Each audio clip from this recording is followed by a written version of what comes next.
Mayang hapon, Negros. Ini ang Digicast Negros 10. Ang nagapanguna nga napulog ka mga balita sa isla sang Negros ang amo ni gadunong sa inyo. Update ninyo kami via Facebook, YouTube, kag sa Keka Channel 11. Kag sumubata niyo kami sa FM station nga 91.1 FMR Bacolod. Kag yari na ang top 10 nga mga balita sa Negros subong adlaw. 20 tanan ang positibo sa drug test sa Kapitolyo. Grupo Progreso imbitado sa launching sang Asenso Party sa buwas nga adlaw. Belen nasunog sa lights on ceremony sa Banwa sa Pontevedra. Animal Welfare Group mapagapasaka sang kaso batok sa American National nga nanghilo sang ido. Kag sa good vibes, lagaw ta sa Ubong Cave sa hinubaan sa Trepeng ni Romeng. Kag ni Grense nagtiglawas sa Pilipinas sa climate meeting sa Dubai sa Baganan. Inatanan sa Digicast Negros 10. Sa number 10,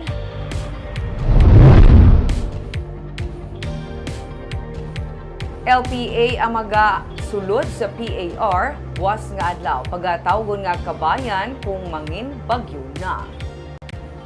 Yara sa 1,505 kilometers east sang southeastern Mindanao ang low pressure area. Las 3 kay na sang kaagahon. Sunod sa Weather Bureau sang Pilipinas nga pag-asa, ginapaabot nga magasulod ini buwas sa Philippine Area of Responsibility. Kung mangin isa na kabagyo, pagatawgon ini nga kabayan. Bagyo mano kun LPA, ginalantaw nga sa Domingo, magadala ini sang pag-ulan sa Visayas kag Mindanao, ilabi na sa Eastern Visayas.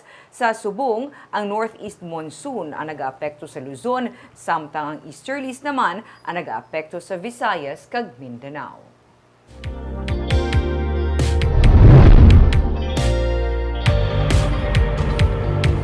Sa number 9, 4 million pesos ang nabaton sa probinsya dala sa pagkilala bilang SGLG awardee. Sunod sa kay Provincial Administrator Efrando Diaz, natala na pa ang Negros Occidental magpili sa proyekto para gamitan sang amo nga pondo. Ang yara sang daw kasubong checklist nga sarang mapilian sa pwede magamitan sang pondo nga daog gikan sa SGLG Award sunod sa kay Diaz. Kahapon man lamang nahibaluan sa probinsya ang nadagaan nga kantidad. 2.3 million pesos ang indaog sa mga syudad, kag 1.8 million pesos naman ang iya sa mga banwa. Ang Negros Occidental, Bacolod City, San Carlos, Cadiz, Escalante, Himamaylan, Sagay, Talisay, Victorias, La Castellana, kag Manapla ang nagbaton sang SGLG Award kahapon sa Manila Hotel. Ang San Carlos City ay nagdaog sang ikapito na kabeses. Isa ini sa 22 ka 7-time LGU awardee sa Bilog Pungsod. Kag nagaisahanon nga syudad sa Visayas nga nakabaton sang amo nga award humalin sang 2015. There are checklists that you can choose from to use the fund, the SGLG fund. Okay, so so may ara na siya daw project menu that you can choose and then you suggest it. Pero i-download naman na sa province.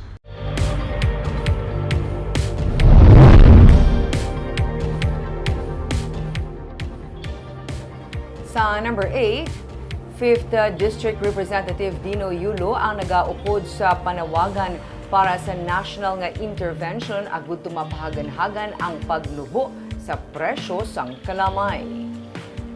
Sa statement nga gin-release ni Yulo sa katapos ng media, iya ginsiling nga kinahanglan mabuligan gilayo ng mga sugar producers, labi na ang mga magagmay nga planter nga tuman na nga nagabatsyag sa epekto sang paday nga paglubo sang presyo sang kalamay. 80% sa sugar industry mga magagmay nga planters. Suno kay Yulo, isa sa mga tika nga pwede ipatuman amo ang pagsugod bakal sang gobyerno sang kalamay direkta gikan sa producers sa presyo nga makaganarman sila gikan sa ilang nga kapirdihan.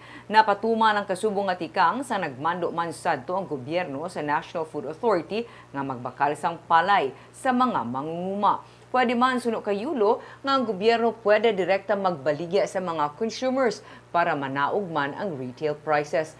Ang presyo karon suno sa iya nagapakita sang 40,000 pesos nga kapirdihan sa kada ektarya.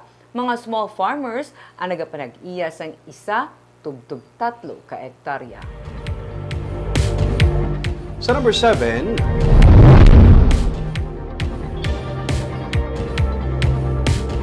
Bilen sa plaza, sang Pontevedra nasunog sa lights on ceremony.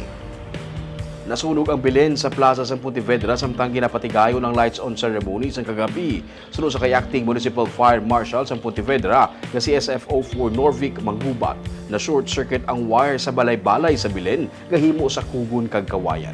Apang sunod sa kay Manghubat, wala nagdako ang kalayo kay gilayon man ini nga napalong bangod yara mismo ang katapos ang BFP sa lights on ceremony kag may dala ang ini o kung may dala sila nga mga fire extinguishers. Wala naman naapektuhan ang iban pa nga mga dekorasyon kag nagpadayon na programa sa lights on ceremony.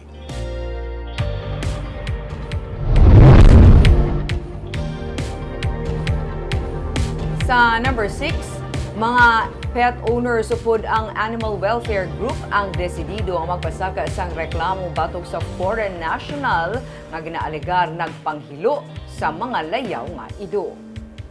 Sa hearing nga ginpangunahan sang lupon sang barangay Singkang Airport, emosyonal nga ginsaysay sang American national nga si Bart Cybrel kun nga nahimo niya nga hiluan ang mga layaw nga ido nga sunod sa iya makapila naman ka beses nga iya ginareklamo sa hotel management kag mga natungdan. May sakit ang iya asawa nga Pinay kag pati siya ang hindi makatulog bangod masami nagatinaghul ang mga ido sa gwa sang hotel nga ila ginatiniran sa sulod sa masobra isa na katuig.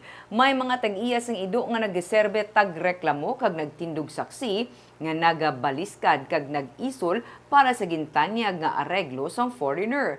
Butang nga ginakaakig sang katapos sang Community Animal Rescue Efforts o CONCARE. Ang pila ka mga tag-iya sang ido upod sa Animal Welfare Group handa nga magtindog tagreklamo agud mapasakaan sang kaso ang foreign national. When no one will help me, and I'm getting sick as a strong person, and she has cancer and dying, what can I do? I only targeted dogs that were roaming around and nobody else who were barking. No way! Bala na pigado kung may integridad kita. Diba? Ano na lang niya kanyang mga sapat kung wala sila voice. Supposedly kita ang voice nila. Hadlo mo tagali.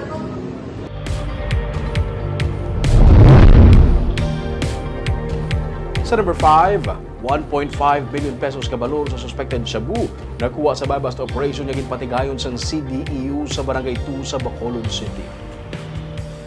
Yara sa 1,577,600 abalor sa ginaligar shabu nga nakumpiskar sa ginpatigayon nga drug bypass operation sa City Drug Enforcement Unit nga ginpatigayon kaina sang kaagahon sa Purok Sigay, Barangay 2 Sunad sa Bacolod.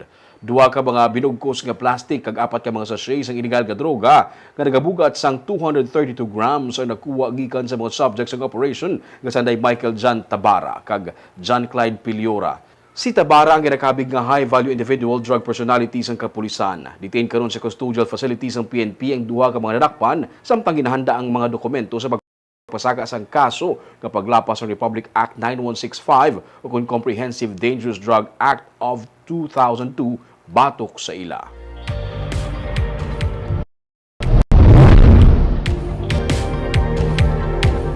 Sa number 4, eleksyon sa Liga ng mga Barangay sa Bacolod ang jutayan lang wala madayon. Bisan pa ginpagwa nga memorandum ang Office of the Liga ng mga Barangay sa Liga ng mga Barangay sa Pilipinas angon sa cancel sa simultaneous Liga elections, nagtipon gihapon ang mayorya sa mga punong barangay sa Bacolod agud magboto.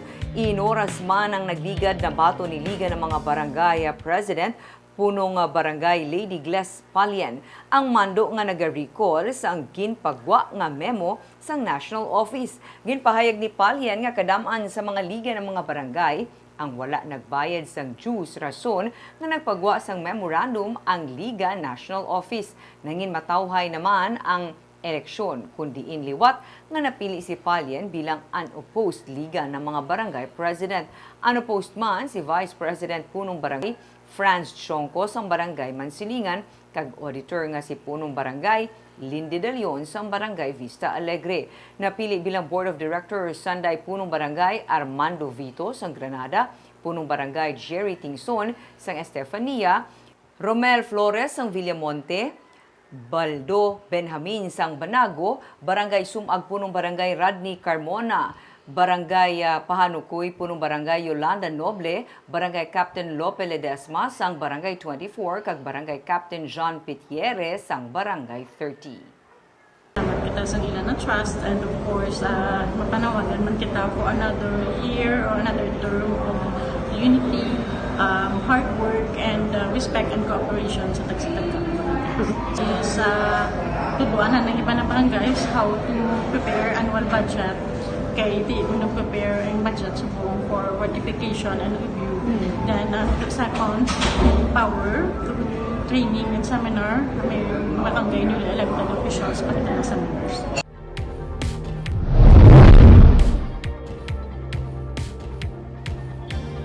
Sa number 3, prangkisa sa Negros Electric Power Corporation o NEPC ginapaabot maprubahan sa bulan sa Abril sa malusod nga tuig matapos hindi maprubahan sa committee level sa Kongreso. Unanimously approved sa Committee on Legislative Franchise sa Kongreso ang franchise application sa Negros Electric Power Corporation. Gani sa Enero, ginapaabot ang debate sa Kongreso antes pa man makalabot ang hagna para sa prangkisa sa NEPC sa Senado. Sunod sa kayabang likod party list Representative Stephen Paduano nga isa sa mga nag-sponsor sa hagna, posible nga sa bulan sa Abril maaprubahan na ang prangkisa sa NEPC. Positibo man siya nga mayorya sa katapos ang Kongreso kag Senado ang magasuporta sa franchise application sa NEPC. Ang NEPC ang bunga sang joint venture agreement sa tunga sang Central Negros Electric Cooperative kag Prime Electric Holdings Incorporated. Sa 2030 mag-expire na ang franchise sang Sineco. Ginatulutan siya ko lang ba si by April matapos na kay January sa amon or Feb may bill man sa Senado. I-discuss nila the whole February or March, then may bycam, may dalit ng bycam, then hopefully by April permana ang presidente. Sa number 2,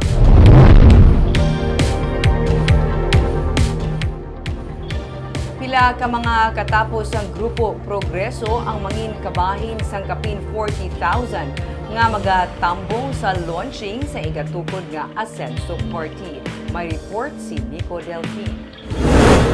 Hindi lang mga nagdalaog ng mga nagkandidato sa barangay elections ang imbitado sa pagtililipon nga pangunahan ni Mayor Albi Benitez sa Paglaom Sports Complex sa buwas sa hapon. Magatambong man ang pila sa mga lideres kag katapos ang Grupo Progreso nga magapakita sang suporta sa panawagan sang alkalde para sa isa ka unity party. Get together lang sa mga supporters, considering it's been a successful barangay election. So, get together. Suno kay abang lingkod party list Representative Stephen Paduano, kabahin man sa magaupod sinatalana ang launching sang Asenso Movement o kun mangin party ang mga anay kasumpong sa politika nga city kag barangay officials nga nag-convert na para updan ang panawagan para sa pag-isa. Hindi wala sa alliance between Abang Lingkod and Grupo Progreso leaders. Ako man ko sa mga sinong pang leader sa Grupo Progreso. Hindi-expect niyo man siya ra. Hindi, wala. But you Wala. expect Grupo But, Progreso ma-join sa inyo, yung members? Former members na din. Sigurado. But that is already in preparation for 2025. Ha? Hindi yan. Actually, ang pagtipon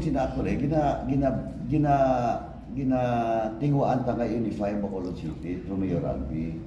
Now, ang ambal din namon depende sa kung sino gusto maupod for as long as he believes in the direction being set by the party which is led by Mayor Albi. Samtang ginpabutyag man ni Paduano nga sa tion nga matapos na iya termino bilang kongresista, magapabilin man nga bukas siya sa tanan nga opsyon sa politika. Isa man siya sa mga nominado para magpapili vice-gobernador sang probinsya. Nico Delfin para sa DGCast Negros. Kag sa numero 1 sa mga balita, subong adlaw.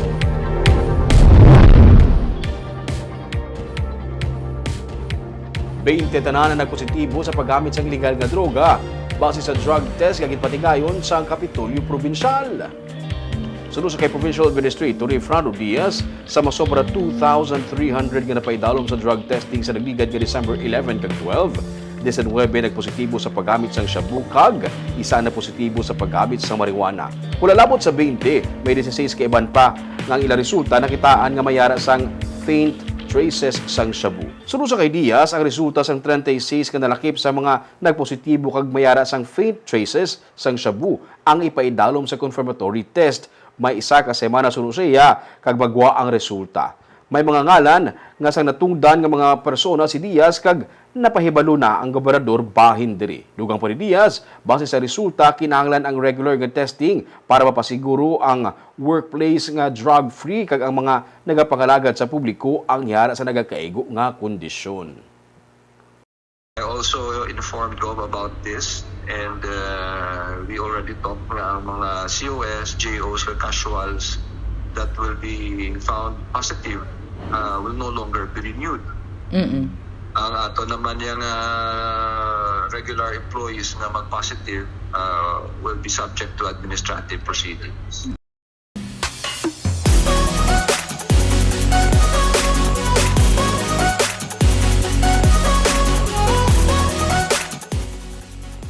Kagyari naman ang papabalo namon sa inyo nga pang pag-good vibes sini nga weekend.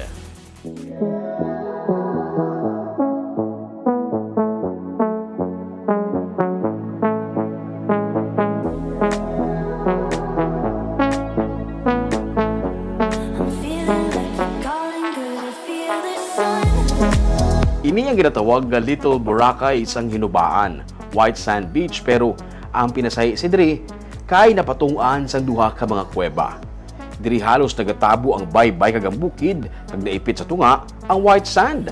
Ining aton nga lagawan buwas sa tripping ni Roming at 10 a.m.